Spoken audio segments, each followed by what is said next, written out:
यह तृणावर्त आया और बवंडर के रूप में आया और बवंडर के रूप में आकर के इसने उपद्रव शुरू किया। ये पांडु देश का राजा था पूर्व जन्म में, ये तृणावर्त। इसका नाम सहस्राक्ष था। वो नर्मदा के तट पर आया। इसकी कई रानियां थीं। रानियों के साथ वह नर्मदा जी के जल में विहार कर रहा था। उसी समय ब्रह्मर्षि दुर्वासा जी महाराज वहां से पधारे। तो दुर्वासा जी को देख करके उसको जल से बाहर निकलकर प्रणाम करना चाहिए था, लेकिन प्रणाम उसने नहीं किया। ऐसा नहीं समझ लेना कि दुर्वासा जी को प्रणाम की बड़ी शौक है कि प्रणाम कोई हमको करे, पर उनके मन में आया कि इतना प्रमादी, एक तो साक्षात नर्मदा भगवान शिव के देह से उत्पन्न है, शिव स्वरूपा है नर्मदा, और नर्मदा के जल में पूजा पाठ भजन संध्यान करके ये स्त्रियों के साथ विहार कर रहा है। एक तो बहुत बड़ा अपराध ये है तीर्थ के प्रति।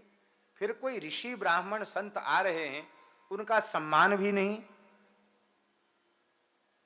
ये तो राक्षसी काम है। इसको दंड नहीं देंगे तो और जो है अमर्यादा होगी। अपराधी को दंड न मिले तो वह अपराध फिर और अधिक बढ़ता है, इसलिए अपराधी को दंड मिलना चाहिए। उन्होंने श्राप दिया कि तू राक्षस हो जा।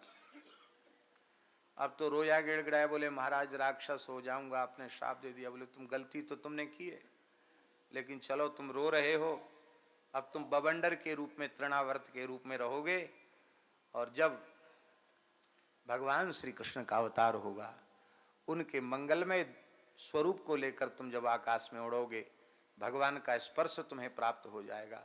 तुम इस योनि से मुक्त होकर फिर तुमको गोलोक की प्राप्ति हो जाएगी, भगवान तुम्हारा परम कल्याण हो जाएगा।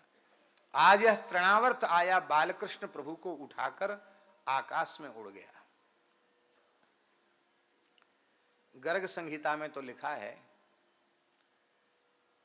कि यह इतना तीव्रगामी था कि एक क्षण में ही 1,00,000 योजन ऊपर पहुंच गया।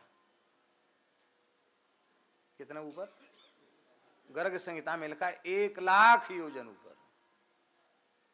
1,00,000 योजन का मतलब होता है 4,00,000 कोस। 4,00,000 कोस का मतलब होता 12,00,000 किलोमीटर। 12,00,000 किलोमीटर ऊपर चला गया है।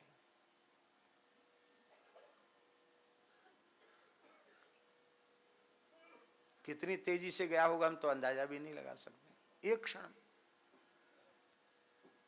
शायद कोई रॉकेट फोकेट, अब कोई इतनी तेज गति से तो चलने वाला कोई नहीं होगा, इतनी तेज गति से। ठाकुर जी भी बड़े लीलाधारी, उन्होंने कुछ किया नहीं, सर्र से ऊपर उठे चले गए। जैसी 1,00,000 योजन ऊपर वो उठा, ठाकुर जी इसके गर्दन पे बैठे थे, ऐसे चरण लटकाए हुए ऐसे बैठे, यहीं कंधे पे रख के गया था। तो ठाकुर जी ऐसे इसकी नार पकड़ ली, ठाकुर जी ने यहीं बैठे, ठाकुर जी नार पकड़ ली, गला पकड़ लिया इसका।